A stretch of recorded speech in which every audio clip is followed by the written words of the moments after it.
Mesela Cibril aleyhisselam. O Rasulun melekiyyun ilə rusulun minel beşer. Meleklerden olan bir Resuldur. Kimlere elçidir? Yani Resul elçi kimlere? Beşerden olan Resullara. Resul, melek Resulüdür. Melek elçisidir. Meleklerden olan yani. Beşerden olan Resullara gönderilmiştir. Onlara Allah Taala neyi emir edibsə də onu onlara çatdırıbdır. Cibril aleyhisselam. Yani bütün peygamberlere nazil olan kimdir? Bir Resul olubdan Cibril aleyhisselam vəhyini gətirən. Nedir ki Allah Taala Kur'an-ı Kerim'de deyir ki nezele bihi ruhul emin. Yani onunla Kur'an'la emin ruh yani Cibril nazil olubdur. Ala kalbike li tekune minel munzirin. Yani senin kalbine Kur'an'la nazil olan Cibril aleyhisselamdır. Sen korkudanlardan olasın diye. Bilisanen Arabi mubin, açık aydın Arap dilinde.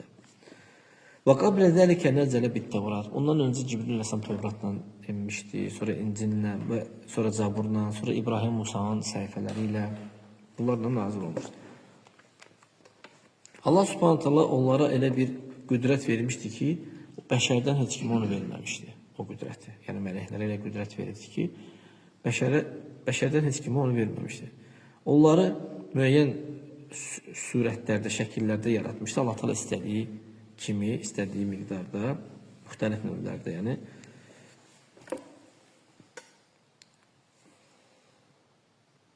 Artıq Peyğəmbər sallallahu əleyhi və səlləm Cibril əleyhissalamı üfüqdə görəndə üfüqü tutmuşdu.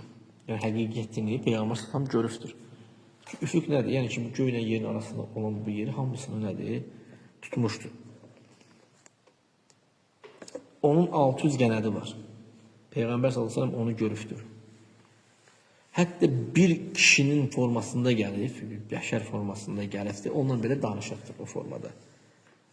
Yəni Dihyetul Kelbi radiyallahu anhu sahabe olubdu. Onun formasında Cibril aleyhisselam gəlibdir.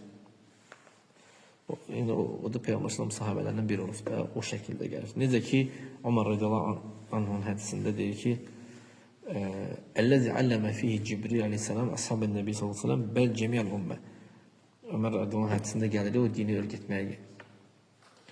Deyir hansı ki Peyğəmbər sallallahu əleyhi və səlləmin sahabələrini əksinə ümmətin hamısına nə elədi? Din öyrətdi. Onların din işini öyrətdi və dinin mərtəbələrini öyrətdi onlara. Dinin mərtəbələri nədir? İslam, iman, ihsan. Dinin 3 mərtəbəsi var. İslam, iman, ihsan.